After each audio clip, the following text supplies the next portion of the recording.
হযরত ইউসুফকে দেখে ইশারা করে দিতে চাইলেন। হযরত ইউসুফকে সেই যুগের অর্ধেক রূপ ওনাকে একলা দেওয়া হয়েছিল চেহারা, আর অর্ধেক চেহারা দুনিয়ার লোককে ভাগ করে দেওয়া হয়েছিল। আল্লাহ বলতে চাইলেন, দেখো তোমার উম্মত যারা জান্নাতে যাবে তারা সবার হযরত ইউসুফের মতো রূপবান হবে, চেহারা হবে সবাই একদম ঝকঝকে চেহারা। বুঝতে পারলেন না? পারলে না। তারপরে উঠলেন চতুর্থ আসমান, সেখানে হযরত ইদ্রিস আলাইহিস সালাতু ওয়াস সালামের সঙ্গে মোলাকাত হলো। আল্লাহ তাআলা হযরত ইদ্রিস আলাইহিস সালাতু ওয়াস সালামের জন্য বলেছেন, ওয়ারাফানাহু মাকানান আলিয়া, আমি তাকে সম্মানিত উঁচু জায়গায়। এই যে হযরত ঈসা, উনিও বিনা মৃত্যুতে উঠে পড়েছেন দ্বিতীয় আসমানে।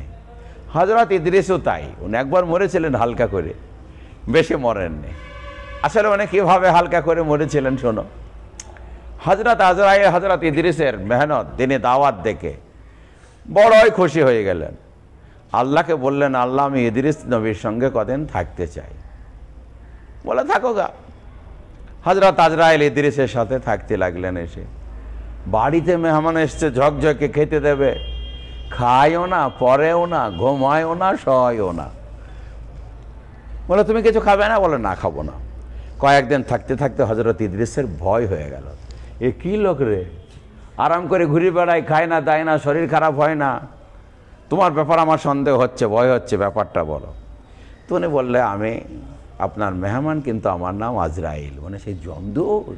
বলে হ্যাঁ। ওরে বাবা রে, কি খবর এত তাড়াতাড়ি ভাই? তো বলো, আপনাকে আমি খুব ভালোবাসি, আপনাকে একবার আমি দেখা করতে এসেছি। বলে আচ্ছা। তখন হযরত ইদ্রিস বলছে, ভাই তুমি তো জানটা কবজ করো, তাহলে তুমি আমার জানটা হালকা করে একটু কবজ করে দেখাও না, কেমন লাগে? আমি ভালো করে দুনিয়ার লোককে বলবো, খুলে বলবো, ভালো করে দুনিয়ার লোককে তবলিগ করব, মরণের কত কষ্ট। আল্লাহকে বললেন, হযরত আজরাইল, আল্লাহ তোমার বান্দা যে মরণ দেখতে চাইছে, আল্লাহ দেখাও। বলছে যখন, বলে বেশি কষ্ট দিবা না, হালকা করে বের করে নিয়ে ছেড়ে দেবা যেন। হযরত ইদ্রিস আলাইহিস সালাতু ওয়াস সালামকে হালকা করে বের করে নিয়ে ছেড়ে দিয়েছে। ও চেতন হয়ে বললে, তোমাকে বললাম হালকা করতে, বাপ রে, তুমি যেন আমার উপরে পাহাড় চাপিয়ে দিলে। বলে ভাই ইদ্রিস, এটা হলো সব থেকে হালকা, সহজ। বলে তাহলে এক কাজ করো, এটা যখন করলে তুমি আমাকে একটু দোজখটা যদি একটু দেখাইতে পারো, তাহলে দোজখের যে কত শাস্তি, কত ভয়াবহ, কত কঠিন, আমি দুনিয়ার লোককে ভালো করে সাইজ করে বলবো। বললো না, তাই হয়? তো বললো না, একটু আল্লাহর সাথে শোনাও, অর্ডার নাও। হযরত আজরাইল আল্লাহর সাথে অর্ডার নিলেন, বললেন দোজখ দেখতে চাইছে। আল্লাহ বললেন, দেখাও, আমার বান্দা যখন চাইছে। বহু দূরে নিজে একদম দোজখ দূর থেকে দেখালেন, আর একদম মনে হয় যেন পিপাসায় কাতর। ওরে বাপ রে, এক আগুন আর এক আগুনের উপরে আপসে পড়ছে, এত খতরনাক, এই আগুনের থেকে 70 গুণ বেশি তাপ। বলে খতরনাক, সত্যি মানুষকে ভালো করে বোঝাবো। তারপরে বললো, দোজখটা যখন দেখাইলে জান্নাতটাও দেখিয়ে দাও একটুখানি, তাহলে বলবো শোকটা কে জেনে। আল্লাহর সাথে অর্ডার নেই। বলো চলো, যখন বলছো। জান্নাতে দেখাইতে গেছে। জান্নাত তো আর তাঁত নয়, ভয়ে জ্বালায় পালিয়ে আসবে, তেজ নয়, গরম নয়। বলছে দেখলে হবে, একটু ভেতরে ঢুকে দেখে কেমন আছে, একটু ভিতরে ঢুকে যায়। ঢোকার পরে চলে যায়, চলে যায়, আরে বেরিয়ে এসো, আরও চলে যায়, আরও চলে যায়, আরও চলে যায়, বার হ। বলে আমি আর বেরোবো না, আমি আর যাবো না। বলো কেন? বলো আমার কাছে দলিল আছে।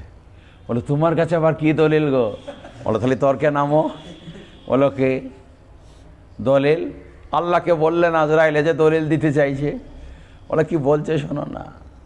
তো হযরত ইদ্রিস বললেন, আমার কাছে 1 নম্বর দলিল হলো, আল্লাহ বলেছেন কুল্লু নাফসিন যায়েকাতুল মাউত, প্রত্যেকটা জীব মরণের স্বাদ চাখবে।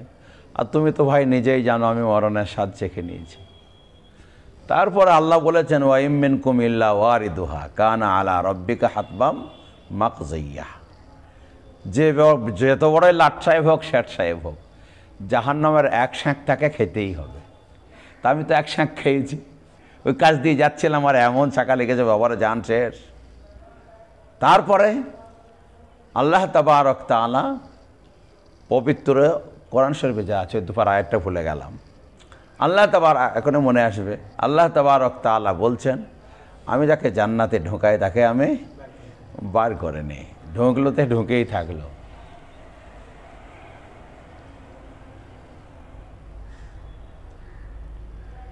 তো আমি ঢুকে পড়েছি, আমি কেন বার হব? হযরত আজরাইল বললেন আল্লাহ যে দলিল দিচ্ছে, বললো দলিল যখন দিচ্ছে তার কি করা যাবে, তাহলে ওকে ছেড়েই দাও। ও থেকে গেছে। এই হযরত ইদ্রিস আলাইহিস সালাতু ওয়া সালাম, ওনাকে চতুর্থ আসমানে রাখা হয়েছে।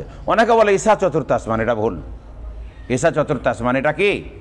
উনি দ্বিতীয় আসমান। তারপরে হযরত ইদ্রিসকে দেখিয়ে আল্লাহ তাআলা ইশারা দিতে চাইলেন। হযরত ইদ্রিসই সর্বপ্রথম লেখালেখির কাজ শুরু করেছে দুনিয়াতে, দারস তাদরিসের কাজ। এই জন্য তো ওনার নাম ইদ্রিস, বুঝলে তো? ইদ্রিস দারস তাদরিসের কাজ শুরু করেছে।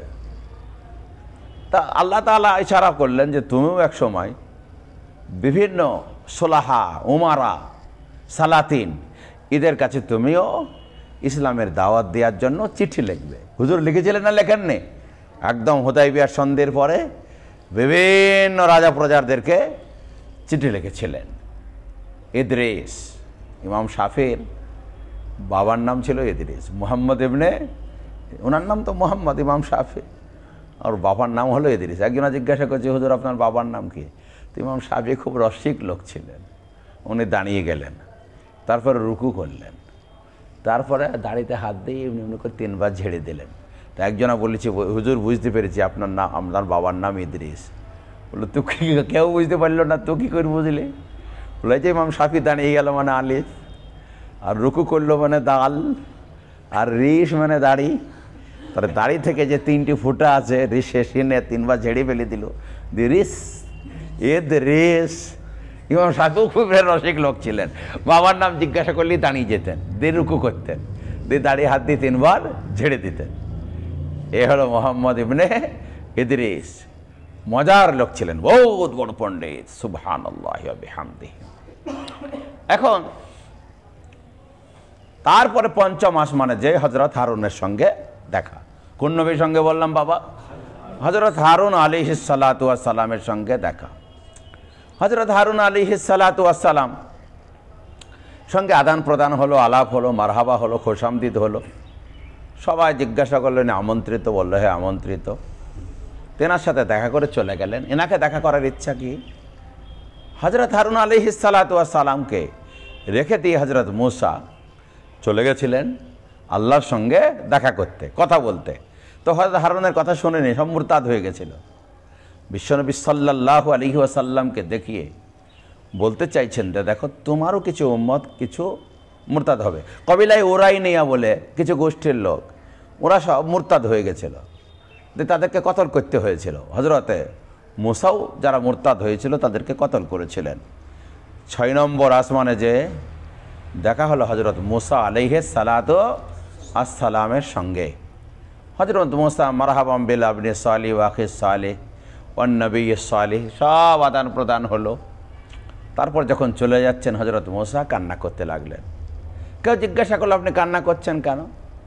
বলে এমন একটা এ ছেলে গো, এই ছেলেটার উম্মত আমার উম্মত থেকে 1000 গুণে বেশি জান্নাতে যাবে, এই জন্য সুখের কান্না করছে। আমি বহু কষ্ট করেছিলাম আমার উম্মতকে নিয়ে, কিন্তু তাদেরকে আমি বুঝাইতে পারিনি। এ কিন্তু সহজে ফের বুঝিয়ে ফেলে দিয়েছে। হযরত মূসা আলাইহিস সালাতু ওয়াস সালাম এর সঙ্গে মোলাকাত করি আল্লাহ ইশারা দিলেন, মুলকে শামের বিরুদ্ধে তুমি লড়াই করবে, কিন্তু জয়লাভ হবে না, সুলাহ হবে। পরে হযরত তোমার খলিফারা সব জয় করবে। হযরত ওমর জয় করেছিলেন। ঠিক তেমনি ওই মুলকে শাম হযরত মূসা আলাইহিস সালাম হামলা করেছিলেন, জয় করতে পারেননি। পরে ওনার খলিফা ইউশা ইবনে নুন জয় করেছিলেন। ইউশা ইবনে নুন নাম চেনো তো? ওনার খাদিম ইউশা ইবনে নুন। তারপরে সপ্ত আকাশে উঠলেন। সপ্ত আকাশে ওঠার পরে দেখা হয়ে গেল বাবজির সাথে, নাম তার ইব্রাহিম আলাইহিস সালাতু ওয়াস সালাম। আল্লাহর নবী লক্ষ্য করে দেখলেন 7 আসমানের উপরে একটা ঘর আছে, মসজিদ আছে। ওই মসজিদে হলো বাইতুল মামুর। কি নাম বললাম বাবা? ওই বাইতুল মামুর মসজিদটা এমন জায়গায় আছে যে জায়গাটা বিলকুল একদম কাবার বরাবর। কি বললাম বাবা? মানে ওই বাইতুল মামুর থেকে যদি একটা কাঁকর ফেলা হয়, ইট ফেলা হয়, তা কাবা শরীফের ছাদে পড়বে, বুঝলে তো? এত বরাবর। ওই মসজিদে প্রত্যেক দিন 70,000 ফেরেস্তা তাওয়াফ করে, নামাজ পড়ে। একবার যে তাওয়াফ করে দ্বিতীয়বার জীবনে তার ঢোকার আর ওয়ার্ডার থাকে না। ওই মসজিদে হিলান দিয়ে হজরতে ইব্রাহিম আলাইহিস সালাতু ওয়াস সালাম বসে আছেন। গেলেন, সালাম দিলেন, তারপর খোশাদিমদ হলো, মোলাকাত হলো। হজরত ইব্রাহিম আলাইহিস সালাতু ওয়াস সালামকে দেখিয়ে আল্লাহ তাবারক তাআলা ইশারা দিলেন, দেখো ইব্রাহিমকে দেখা মানে তো হজ। কেউ যদি স্বপ্নে দেখে, হজের প্রতিষ্ঠাতা কে? হজরত ইব্রাহিম আলাইহিস সালাতু ওয়াস সালাম, তিনিই বাণী। তেনাকে আল্লাহ তাবারক তাআলা বলেছিলেন, ওয়াজ্জিন ফিন নাসি ফিল হজ্জে ইয়াতুকা রিজালান ওয়া আলা কুল্লি জামিরিন ইয়াতিনা মিন কুল্লি ফাজ্জিন আমিক। তো আল্লাহ তাবারক তাআলা হযরত ইব্রাহিমকে মোলাকাত করিয়ে দিয়ে বলতে চাইলেন, দেখো অতি সত্বর তোমার হজ্জাতুল বিদা হবে, হজ ফরজ হবে এবং হজ্জাতুল বিদা হয়ে যাবে। আল্লাহর নবীর সঙ্গে মোলাকাত করে একটু দূরে যে দেখলেন একটা গাছ আছে, ওই গাছটার নাম হলো সিদরাতুল মুনতাহা। কি বললাম বাবা? গাছটার নাম হলো সিদরাতুল মুনতাহা। ওই সিদরাতুল মুনতাহার গাছের নিচ দিয়ে 4টে নদী বেরিয়েছে গাছের শিকড় দিয়ে। কটা বললাম বাবা? নাহারানে জাহেরানে ও নাহারানে বাতিনানে। দুটো প্রকাশ, দুটো গোপন। প্রকাশ দুটো নদী। হযরত জিবরাইল বললেন যে প্রকাশ্যে দুটো দেখছেন নদী বেরিয়ে গেছে, এ দুটো একটা নীল আর একটা ফোরাত। একটা নীল আর, তাহলে ফোরাত নদী আর নীল নদী ওইখান থেকে আসছে, ওই গাছের গোড়া থেকে বেরিয়ে ঝর্ণা হয়ে এত দূর পর্যন্ত আসছে। আর দুটো বাতিনে নদী এখান থেকে বেরিয়েছে, সেটা জান্নাতের দিকে গেছে। একটার নাম কাউসার আর একটার নাম হলো সালসাবিল। আইনান ফিহা তুসাম্মা সালসাবিলা। আসে না নাই? আর ইন্না আতাইনা কাল কাউসার, আসে না নাই? এই দুটো নদী বার হয়েছে। বিশ্বনবী সাল্লাল্লাহু আলাইহি ওয়াসাল্লামকে দেখানো হলো। এই জন্য ওই যেটা সিদরাতুল মুনতাহা, ওর খুব মর্যাদা, ওর খুব দাম। ওই গাছ কুলের গাছের মতো, তার হাতির কানের মতো পাতা, গাছের হাতির কানের মতো পাতা, আর মটকার মতো ফল, মটকার মতো ফল। আজকের যুগে বোঝানো হয়েছে, যেমন কোনো ঘরে কোনো মসজিদে জালসা টালসা হলে এই লাইট দেওয়া হয় না, কি লাইট বলে ওটাকে? ঝিক ঝিক ঝিক ঝিক করে নেবে আর জলে, নেবে আর জলে, হ্যাঁ, টনে বাল্ব, বুঝেছে তো? তো ওই রকম ওই সিদরাতুল মুনতাহাতে সোনা চাঁদির পতঙ্গ প্রজাপতি ঝিকঝাক ঝিকঝাক ঝিকঝাক টিপটপ টিপটপ টিপটপ টিপটপ করছে। ওকে সিদরাতুল মুনতাহা কেন বলা হয়? ওইখানে হলো সব জিনিসের খতম, ইন্তেহা। ফেরেশতারা যা কিছু মানুষের আমল টামল নিয়ে যায় ওইখানে দেয়, ওখান থেকে আলাই আল্লাহর কাছে চলে যায়। আবার আল্লাহ যা কিছু হুকুম নাজিল করেন ওই যেখানে দেন, ওখান থেকে ফেরেশতারা নিয়ে আসেন। ওটা হলো সীমা, ওটা হলো সীমা। ওইটাকে বলা হয় সিদরাতুল মুনতাহা। ওখানেই জিবরাইল আলাইহিস সালাতু ওয়াস সালামকে আল্লাহর নবী আসল রূপে দেখেছিলেন। বাবারে 600টা বাজু, আর একটা বাজু যদি বিছিয়ে দেয় দুনিয়া অন্ধকার হয়ে যায়। এত বড় বাজু, এত বড় বড় বাজু, ওই হালতে ওনাকে দেখেছিলেন। বিশ্বনবী সাল্লাল্লাহু আলাইহি ওয়াসাল্লামকে ওখানে আবার 4 গিলাস দেওয়া হলো। 1 গিলাস দুধ, 1 গিলাস মধু, 1 গিলাস মদ, 1 গিলাস পানি। উনি দুধটা খেলেন। হযরত জিবরিল আলাইহিস সালাতু ওয়াস সালাম বললেন, আসবতাল ফিতরা হিয়াল ফিতরা, এটা আপনি ফিতরাতকে আঁকড়ে ধরলেন। সিদরাতুল মুনতাহার যে 4টে নদী, দুটো নদী তো স্পেশাল পানি গেছেই, নীল আর কি বলে, নীল আর ফোরাত এদিকে দুনিয়ায় এসেছে, আর সালসাবিল আর কাউসার ওই দুটো গেছে তোমার জান্নাতে। অত স্পেশাল পানি তোমরা জানো, জান্নাতে যেই পান করবে। আর নীল আর ফোরাত, যত দুনিয়াতে সাগর আছে সব দরিয়ার পানি হলো নোনতা, কিন্তু নীল আর ফোরাত নদীর পানি হলো মিষ্টি। কেন? ওটা ডাইরেক্ট ওখান থেকে আসছে, মিষ্টি। এটা মিষ্টি কেন? মানুষে খাবে বলে। আর এগুলা নোনতা কেন? এরও দরকার আছে। ওয়াজআলনাহা মিলহান উজাজ, আমি সমুদ্রের পানি নোনতা তৈরি করেছি, এই জন্য নোনতা করেছি। নুনের কাজ হলো খারাপ জিনিসকে হজম করে দেয়া। দেখো 3 ভাগ জল 1 ভাগ স্থল। এই স্থলে মানুষে হাঁকবে, মরবে, পেশাব করবে, পায়খানা করবে, বমি করবে, গরু মরবে, ছাগল মরবে, মানুষ মরবে। তাহলে এর জন্য একটা হজম করার তো জিনিস থাকার দরকার, ভারসাম্য ঠিক রাখার জন্য। এই জন্য জলটাকে আল্লাহ করেছে নোনতা, যেন পৃথিবীর ভারসাম্য ঠিক থাকে। আর বুঝতে পারলে না যেন তার আবহাওয়াতে, তা না হলে যদি ওই নোনতা না হতো, এই মরা পচা আর দুর্গন্ধ এইগুলা সব পয়জন তৈরি হয়ে আমরাও সব কবে মরে যেতাম, অক্সিজেন আমরা ঠিক মতো ভালো পেতাম না, আমরাও পচে গলে শেষ হয়ে যেতাম। এই জন্য এগুলাকে নোনতা করা হয়েছে। আর ওই 2 নদীর পানিকে আল্লাহ মিষ্টি করেছে, কেন ওখান থেকে ডাইরেক্ট এখানে আসছে। তারপরে ওখান থেকে আল্লাহর নবী সাল্লাল্লাহু আলাইহি ওয়াসাল্লামকে নিয়ে যাওয়া হলো কোথায়? ইনদা সিদরাতিল মুনতাহা, ইনদাহা জান্নাতুল মাওয়া। ওখানে জান্নাতে ওনাকে একটু দর্শন করানো হলো, জান্নাতুল মাওয়া, জান্নাতে নিয়ে যাওয়া হলো। বিশ্বনবী সাল্লাল্লাহু আলাইহি ওয়াসাল্লাম বলছেন, আমি জান্নাতে ঢুকলাম, ঢোকার পরে দেখলাম অধিকাংশ ফকির, কাঙাল, গরিব, মিসকিন, ইয়াতিম, কমজোর, জাইফ তারাই বেশি। তারপর ওখান থেকে জাহান্নামে নিয়ে যাওয়া হলো। জাহান্নামে দেখলাম তাকাব্বুরকারী, অহংকারী, বদমেজাজ, শক্ত মেজাজ এবং অধিকতর নারীরা, মেয়েরা জিজ্ঞাসা করলেন, হুজুর এরকম কেন? বলে, তোমাদের 2টো পাপ, এক সুরনাল লানা ও এক ফুরনাল আশেরা, লান তান বেশি করো, স্বামীর নাফরমানি করো, এই 2 কারণে তোমাদেরকে আমি জাহান্নামে দেখলাম। ওখান থেকে আর একটা জায়গায় নিয়ে যাওয়া হলো। জান্নাত জাহান্নাম দর্শন করার পরে বিশ্বনবীকে একটা জায়গায় নিয়ে যাওয়া হলো। ওই জায়গাটার নাম হলো, তাহলে 7টা আসমান হলো, 8 নম্বরে সিদরাতুল মুনতাহা হলো, 9 নম্বরে শরীফুল আকলাম। কি বললাম বাবা? শরীফুল আকলাম, মানে যেখানে আল্লাহর হুকুমে কার ভাগ্যে কি হবে, আগামী দিনে কি ঘটবে, কোথায় পানি হবে, কোথায় মরণ হবে, কোথায় হায়াত হবে, কলমে আপন মনেই লেখে, খসখস খসখস খসখস করে আওয়াজ হচ্ছে, ওকে বলা হয় শরীফুল আকলাম। ওইখানে পৌঁছে গেলাম, কলমের আওয়াজ শুনলাম, আল্লাহর হুকুমে কলম লিখেই চলছে, খসখস খসখস করে তাকদীর সব কিছু যা কিছু লেখার লিখেছে এখনও চলছে।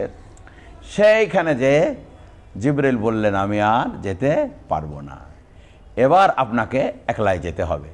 ওনার জন্য একটা তক্তা আসলো, তার নাম হলো রফরফ। কি বললাম বাবা?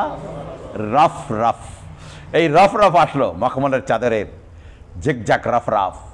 ওই রফরফে বিশ্বনবী সাল্লাল্লাহু আলাইহি ওয়াসাল্লাম বসলেন, আর ওই রফরফ একবারে আল্লাহর নবীকে আল্লাহর আরশ পর্যন্ত নিয়ে চলে গেল।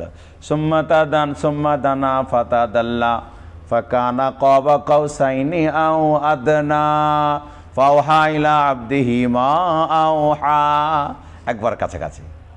আল্লাহর নবীকে আব্দ বলা হতো, উনি আব্দটা পছন্দ করতেন। আব্দ আল্লাহর কাছ যাবে, আব্দ আল্লাহর নবীকে জিজ্ঞাসা করা হতো, আপনার রসুল সিফাতটা ভালো লাগে না আবদিয়াটা সিফাত ভালো? উনি বললেন আব্দ।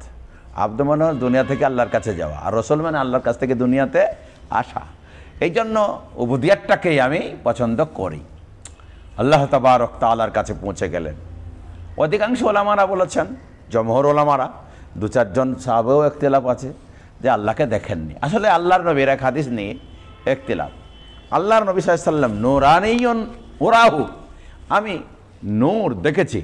আবার কোনো জায়গায় বলছেন, ওইটাকে কেউ পড়েছে, মিশকাত পড়েছে, নূরুন আন্না আরাহু, আমি নূর কেমন করে দেখব। তা যাই হোক, জমহুর ওলামাদের মত হচ্ছে আল্লাহ তাবারক তাআলার নবী দেখলেন আল্লাহকে। কিছু আলেমরা বলছেন, যেমন হযরত আয়েশা সিদ্দিকা নিজেই, যে আল্লাহ তাবারক তাআলাকে নবীজি দেখেননি, বরং যেটা দেখেছি, হ্যাঁ, লাকাদ রাআ মিন আয়াতিহিল কুবরা, আমি বড় নমুনা দেখেছি, ওটা জিবরাইলকে, আল্লাহকে দেখেননি। যাই হোক, ওটা ইখতিলাফ হয়েই আছে, ওটা আমাদেরও ইখতিলাফ, ওটা হয়েই থাকছে। তারপরে আল্লাহর সঙ্গে যখন মোলাকাত হয়ে গেল, দেখা হয়ে গেল, আল্লাহ তাবারক তাআলা বললেন, নবী গো, তুমি আমার জন্য কি নিয়ে এসেছো, হাদিয়া কি নিয়ে এসেছো, এত দূরে এসেছো? বিশ্বনবী সাল্লাল্লাহু আলাইহি ওয়াসাল্লাম বললেন, আত-তাহিয়াত লিল্লাহি ওয়াস-সালাওয়াত ওয়াত-তাইয়্যিবাত, সমস্ত মুখের ইবাদত, সমস্ত শরীরের ইবাদত, সমস্ত মালের ইবাদত আমি তোমার জন্য নিয়ে এসেছি। উয়ের সাথে জবান ইবাদত, মাল ইবাদত, দিল ইবাদত এবং সব ইবাদত তোমার জন্য নিয়ে এসেছি। তখন আল্লাহ তাআলা খুশি হলেন হাদিয়াতে। তেনার জন্য কি বেলডাঙ্গার রসগোল্লা নিয়ে যাবে? না না না, আল্লাহ তাবারক তাআলা খুশি, বললেন আসসালামু আলাইকা আইয়ুহান নাবিয়্যু ওয়া রাহমাতুল্লাহি ওয়া বারাকাতুহু। আমার সালাম, আমার অনুকম্পা, দয়া, দাক্ষিণ্য, রহমত, বরকত সব তোমার উপরে নাজিল হয়ে যাক হে আমার নবী। নবীজি বললেন এটা আবার কেমন কাজ হলো? তোমার দয়া, তোমার দাক্ষিণ্য, তোমার রহমত, বরকত সব আমার একলার উপরে নাজিল হবে, তাহলে তোমার বান্দা আমার উম্মতের উপরে নাজিল হবে না? নবী আবার ঘুরিয়ে বললেন আসসালামু আলাইনা ওয়া আলা ইবাদিল্লাহিস সালিহিন। তোমার সালাম আমার উপরে, আমার নেক, আপনার নেক বান্দার উপরেও নাজিল হোক, সবার উপরে নাজিল হয়ে যাক। আল্লাহ তাবারক তাআলার নবী সেখানে যেও আমাদেরকে ফের ভুললেন না। তারপরে বিশ্বনবী মুহাম্মদ সাল্লাল্লাহু আলাইহি ওয়াসাল্লামকে তিনটে জিনিস, না ফেরেশতারা তারপর বলল আশহাদু আল্লা ইলাহা ইল্লাল্লাহ ওয়া আশহাদু আন্না মুহাম্মাদান আবদুহু ওয়া রাসূলুহু। অনেক দূরে থেকে ফেরেশতারা বলেছিলেন। এ সব মিলে আত্তাহিয়াত হয়ে গেল। এটা আমাদেরকে আত্তাহিয়াত সুন্দর পড়তে হয়। তারপরে আল্লাহ তাবারক তাআলার নবী সাল্লাল্লাহু আলাইহি ওয়াসাল্লামকে আল্লাহ তাআলা বললেন, নবী গো, তোমাকে আমি এই জন্য ডেকেছি, স্পেশাল তোমাকে তিনটে জিনিস দেবো। 1 নম্বর, 50 ওয়াক্তের নামাজ তোমার জন্য আমি ফরজ করে দিলাম। এটা কেবল অলিখিত, এখন পাকাপোক্ত নয়, দিয়ে দিলাম। আর 2 নম্বর হলো সূরা বাকারার শেষ দুটো আয়াত, আমানার রাসূলু বিমা উনজিলা ইলাইহি মির রাব্বিহি। আর 3 নম্বর একটা অফার দিলাম, তোমার উম্মতের যে কোনো ব্যক্তি যতই বড় গুনাহ কাবিরা করুক, শিরক না করে মরলে একদিন না একদিন কারো না কারো সুপারিশে সে জান্নাতে যাবে, সে জান্নাতে যাবে। শিরক না করে মরলে যতই বড় গুনাহ কাবিরা হোক। এই 3টে অফার দিলেন। হুজুর তো বিশাল খুশি, খুশিতে টকমক হয়ে চলে আসলেন। তারপরে হযরত ইব্রাহিমের সঙ্গে দেখা। হযরত ইব্রাহিম বললেন কি হলো? বলো বাবা খুব ভালো, যাও। হযরত মূসার সঙ্গে তারপরে দেখা। হযরত মূসা বললেন খবর, বলে এই বলে, ওরে সর্বনাশ করেছে, হবে না, তোমার উম্মত পারবে না, আমি বানি ইসরায়েলকে ভালো করে তাজারবা করেছি। তাহলে ইব্রাহিম চুপ, আর মূসা বলতে লাগলো। কেন? মূসার ডিগ্রি হলো কালিমুল্লাহ, ও না বলে থাকতে পারে? কাল্লামাল্লাহ মূসা তাকলিমা, ওর তো কথা বলারই সিফাত, ঠিক না ঠিক? আর ইনি হলেন খলিল। খলিলের কাজ হলো বন্ধু যা বলবে চুপচাপ মেনে নেয়া। আর ফের খলিল চুপ, আর কালিম বলতে লাগলো। বুঝতে পারলে তো? কালিম বললো হ্যাঁ হ্যাঁ, অসম্ভব কথা, এ পারবে না, তুমি তাড়াতাড়ি ফেরত যাও, কমাও। হযরত মূসার কথা শুনে আল্লাহর নবী গেলেন, 5 ওয়াক্তের কমানো হলো। হাদিসে দেখবা কোনো জায়গায় লেখা আছে 10 ওয়াক্তের, আসলে এটাকে সংক্ষিপ্ত করা হয়েছে। হাকিকত হচ্ছে 5 5 10, সেটাকে কেউ 10 বলে দিয়েছে আর কি। এখন বিশ্বনবী সাল্লাল্লাহু আলাইহি ওয়াসাল্লাম ঘুরে গেলেন, 5 কমলো। হযরত মূসা বললেন না, অসম্ভব, এত পারবে না। আবার যাও, আবার 5 কমলো। আবার যাও, আবার 5 কমলো। 9 বারে 5 নয় 45 আল্লাহ কমিয়ে দিলেন। হযরত মূসা 10 বারের বেলায় বললেন কত আছে? বলো 5। বলে আমি বানি ইসরায়েলকে ভালো করে তাজরবা করেছি, এত পারবে না। আল্লাহ নবী বললেন আমি আর ফের যাবো না, আমার লজ্জা লেগেছে। কতবার গেছি, যতবার গেছি 5 5 করে কমিয়ে দিয়েছে। আবার যদি যায়, আর আবার যদি 5 কমে যায়, তখন আমি তো খালি হাতে চলে যাব। আগের নিয়মে আমি এই নিয়ে চললাম। আমার উম্মত যারা হবে তারা এইটুকু নামাজ পড়বেই, 5 ওয়াক্তের নামাজ পড়বেই। বিশ্বনবী সাল্লাল্লাহু আলাইহি ওয়াসাল্লাম আগিয়ে আসছেন, আওয়াজ দিল আল্লাহ তাআলা, মান জা বিল হাসানাতি ফালাহু আশরু আমসালিহা। আমার বান্দা 50 দিয়েছিলাম, 50ই থাকল, নেকি থেকে গেল, কিন্তু শুধু কর্মটা, কাজটা তোমার কমে গেল। একটা যদি কোনো ব্যক্তি নেকির কাজ করে, 10টা নেকি দান করব। তাহলে 5টা নামাজ পড়লে 50টা নামাজের নেকি আমি আল্লাহ তাবারক তাআলা তাকে দান করব। মা ইউবাদদিলুল কওলা লাদাইয়া ওয়া মা আনা বিযাল্লামিল লিল আবিদ। আমার কাছে কথার রদবদল হয় না। 50 কাজে কর্মে থাকলো, কাজটা হলো 50, কিন্তু নেকি তোমরা 50-এর পাবা, কাজ 5, কাজ 5। 50 নেকি পেয়েই যাবে। আল্লাহ তাবারক তাআলা আমাদের 50 ওয়াক্তের নামাজ দিলেন। তারপর পর তিনি ফেরত আসলেন। প্রথমে আসলেন বাইতুল মুকাদ্দাসে, বাইতুল মুকাদ্দাসে ফের বুরাকে চললেন। বুরাকে চললে ফজরের আগে আগে এসে তিনি একদম ফার্স্টে চলে এলেন কাবা শরীফে। ফজরের নামাজ পড়লেন। নামাজ পড়ার পরে বললেন, দেখো, বলো কি বলছো? বলো আজকে আল্লাহ নবীকে তো হক কথা বলতেই হবে, কেউ বিশ্বাস করুক আর না করুক, মানুক আর না মানুক, হক কথা তো বলতেই হবে। বলো আজ রাতে আমি বাইতুল মুকাদ্দাস গেছিলাম। বলো কখন গো? বলো আজ রাতে আসার পরে গো। বলো 1 মাসের রাত, কি কাণ্ড বলো দেনে। বলো তারপরে? বলো ওখান থেকে আমি সপ্তাকাশ ভেদ করে আল্লাহর আরশে গেছিলাম। তারপর আল্লাহর আরশে যে আল্লাহর সঙ্গে কথাবার্তা বলে আমি এই নিজে জিনিস নিয়ে এসেছি। কাফেররা বলতে লাগলো, চরম ব্যাপার, এ দেখো আমরা যে পাগল বলি তোমাদের নবী পাগল কেনা, এইবার দেখো হাকিকতে পাগল কেনা, এইবার তোমরা দেখো। সাহাবারা বললে, তাই তো, কি কথা বলছি গো, এটা কি সম্ভব? বলো ঘুমিয়ে না সশরে? বলে সশরে রে, একদম ডাইরেক্ট গেছিলাম। বলে সাংঘাতিক ব্যাপার, এটা তো মানা যায় না, এটা তো হয় না। একজন দৌড়তে যে হযরত আবু বকর সিদ্দিক রাদিয়াল্লাহু তাআলা আনহুকে বলল, আমাদের নবীজি আজ আবার কি বলছে দেখো। বললো কি বলছে? বললো তিনি বলছেন আজকে বাইতুল মুকাদ্দাস মসজিদে গেছিলাম, এসার পরে ফজরের আগে আগে আবার চলে এসেছি, আবার সপ্তাকাশ ভেদ করে আল্লাহর আরশে গেছিলাম। হযরত আবু বকর বললেন, হুজুর কি কিসে লিখ বলতে যাবে? বলে আমরা নিজে কানে শুনে আসলাম, হুজুর বললেন। হযরত আবু বকর বললেন, হুজুর যদি বলে থাকেন, আমি আবু বকর বলছি হুজুর সত্যই বলেছেন, উনি ঠিকই বলেছেন, আমি মেনে নিলাম, আমি ওটা মেনে নিলাম। তারপর থেকে ওর বংশের টাইটেলই হয়ে গেল সিদ্দিক। সবাই সিদ্দিক হয়ে গেছে এখন, বুঝলে তো, সত্যবাদী, সত্যায়নকারী, সার্টিফাই করনেওয়ালা। আল্লাহ তাবারক তাআলা আবু বকর সিদ্দিক বানিয়ে দিলেন। আজও সে সিদ্দিক। কাফেররা বললো সহজে মানবো না, তোমার এই পাগলামি করা ছাড়বো। তুমি বাইতুল, আমরা আরও সে না হয় যায়নি, বাইতুল মুকাদ্দাসে তো গেছে, বাইতুল মুকাদ্দাসের নমুনা বলো, কটা জানলা, কটা দরজা, কিছু জিজ্ঞাসা করব, না বলতে পারলে ফাটাবো। আল্লাহর নবী বলছেন, আমি এত চিন্তিত হলাম, ওই রকম চিন্তিত আর টেনশনের আগে কোনো দিন আমার হয়নি। এ কথা জিজ্ঞাসা করবে তাকে জানে, কে গুনে এসেছে কটা দরজা, কটা জানলা, কটা।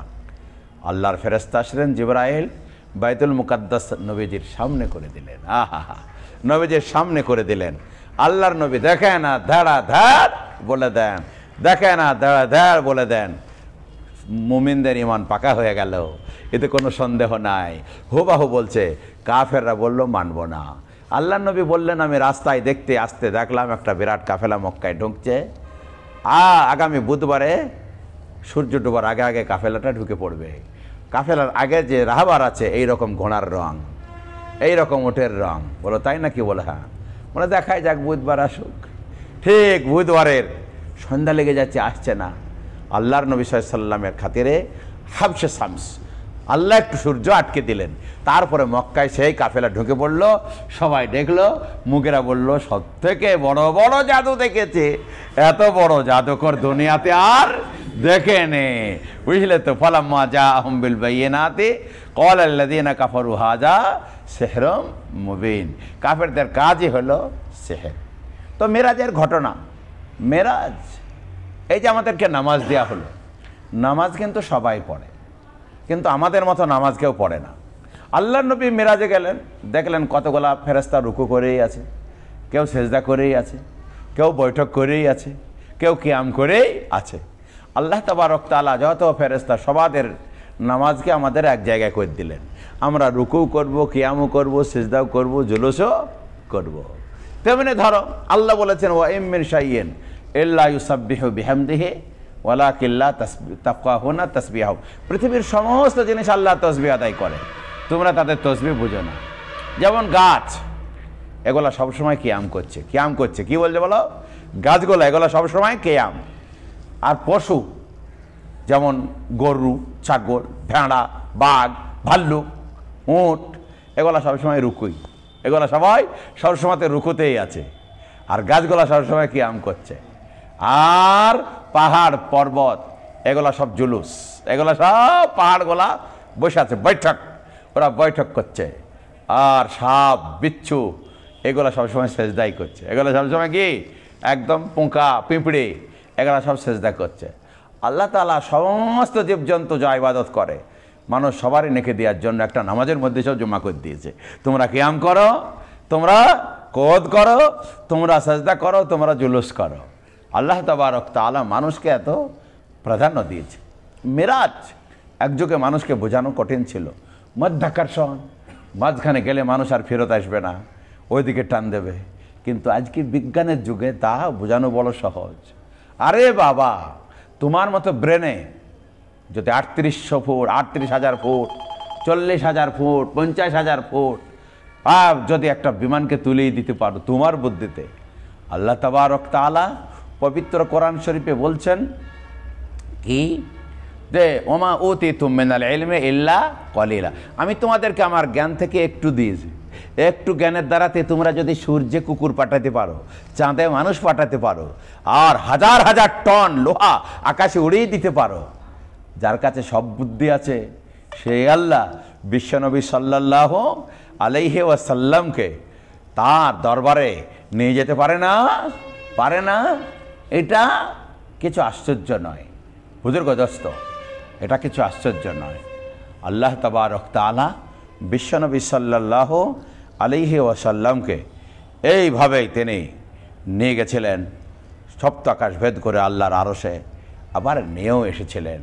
এটা আল্লাহর দ্বারাতে সবই সম্ভব। ওমা যালিকা আলাল্লাহি বিআজিজ, আল্লাহর কাছে কিছু কঠিন নয়। এবার তোমরা তর্জমাটা শোনো। সব